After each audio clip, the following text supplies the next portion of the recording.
كل المؤمنين يغضوا ايه ليه؟ أم قال لك لأن ده البريد إلى ايه؟ إلى ما وراءه. ولذلك شوقي الله يرحمه لما جه يتكلم عن مراتب الغزل لرجل مع امرأة قال ايه؟ نظرة، مش كده؟ فابتسامة، فسلام، فكلام، فموعد، فلقاء. مش قال كده؟ يبقى إذن النظرة هي قلنا عن سدام ربنا قال أنا رحيم بك وعارف تكوينك وانا مصر على ان يكون تكوينك هكذا في غرائز عشان ده اللي هتحفظ النوع.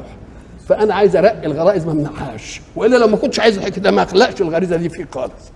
يبقى اذا كل المؤمنين يغضوا عشان نسد ايه؟